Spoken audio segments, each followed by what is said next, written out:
Hey guys, it's Roxie with Roxie's Broadway Breakdown. Welcome back to my channel where we talk about all things musical. So today I want to talk about my dilemma with Sutton Foster. I know that's sort of an odd topic. I've never pointed out one specific performer. I reference a lot of times a director or choreographer, just when I'm teaching or demonstrating something. I have nothing against Sutton Foster. I don't know Sutton Foster personally. So why am I bringing this up? I think that here's my thing. I think if you called upon the Broadway gods and you said, I need somebody that can meet all these criteria. I think somebody who can sing and dance and act and tap, very important. And, have good comedic timing and, be like kind of the perfect leading lady look. They would hand you down Sutton Foster. I think she just is sort of that overall package, perfect package, that melds into all these different roles. And she's just sort of, perfect for a leading lady for Broadway, which is why she's gotten so many roles and accolades and awards.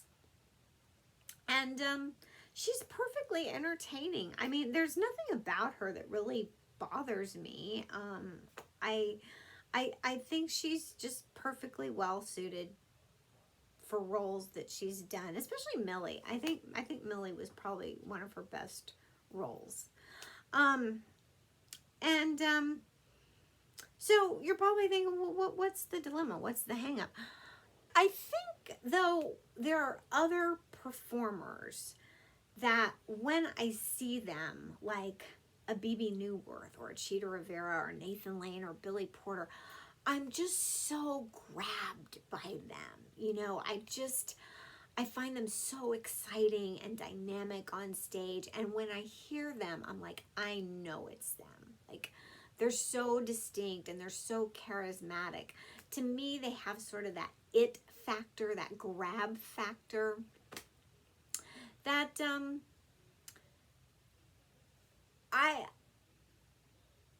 I mean, and it's not like they haven't won their Tonys and, they've obviously been, honored in their own right and well, they should be. So it's not like one or the other, it's sort of like, what then should be a Broadway performer? I mean, there's not a good or bad or right or wrong. I think there's something for everybody out there. I think it just sort of comes down to personal preference. And I think one important thing Sutton has over some of these leading ladies is she can tap. And I've always said that's very important in musical theater. If you're going to pursue musical theater, be sure you can tap. And she does have that. I mean, even the Music Man that they've revised right now, the original Music Man didn't have tap choreography in it, but they have revised it to suit Hugh Jackman and Sutton because they're both very good tappers, and so they've added tap choreography. So, which I think is great. I'd love to see it. I'd love to see that with some tap in it. I think that'd be great. And it's just like both Patti LuPone and Sutton Foster did the character of Reno and Anything Goes. And, I just love Patti's voice. I love when she sings the role of Reno over Sutton. I think she has it over Sutton in vocals. But when it came time to do the actual tapping, I mean, Patti did a little tap, but then she kind of hoofed it up to the ship. And for the rest of the, like the big numbers, and Sutton was right there with the ensemble, dancing the entire thing. So, again, I mean, but who would I rather see do Reno? I would rather see Patti as Reno. Like if somebody gave me a choice, even though I'm saying, yes, it's very important to do tap, and, she's a true tap dancer's delight. You know, I mean, she's a tap dancer, and I don't mind watching her tap. For as far as energy and character and dynamics and what Patty usually brings to a role, that grab factor, I would rather see Patty. I guess this is my thing. I wish Sutton had more of that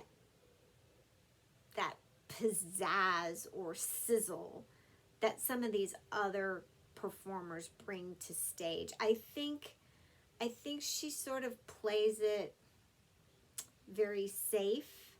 I think she just sort of, she gets the job done and she checks all the boxes that needs to be there, and it's enjoyable, but I find it sometimes just too safe for stage. Like I wish there were more. It's like she stays in the box and stays within some kind of rules, and I wish she'd kind of let go and there'd be more, something exciting, and do something that we're not expecting her to do, so to speak. You know, just like it's almost too perfect of a performance that's like we know what we're gonna get. It's a predictable performance from Sutton, and to me that's not exciting. There ends the dilemma. I guess. So maybe this is complete heresy to people that are true Sutton Foster fans, but anyway, I guess that's my thing, that if you're gonna be a performer, whether it's Broadway or any other place, I feel like you need to take risks and not live in a box and not perform in a box. And you can be the best at everything you do, the best at singing and dancing and tapping and acting and look the part and know the part and be the part. But like if at some point you don't just sort of let loose and take risks and just sort of have that extra shine and sizzle about you, then what's the point? It's then not exciting. Like you just kind of gotta let loose and let people see that extra. I want extra when I go to the theater, if that makes sense. All right, so there you have it. All right, I hope you enjoyed this video. Subscribe to my channel, check out all my other videos, and I'll see you in the next.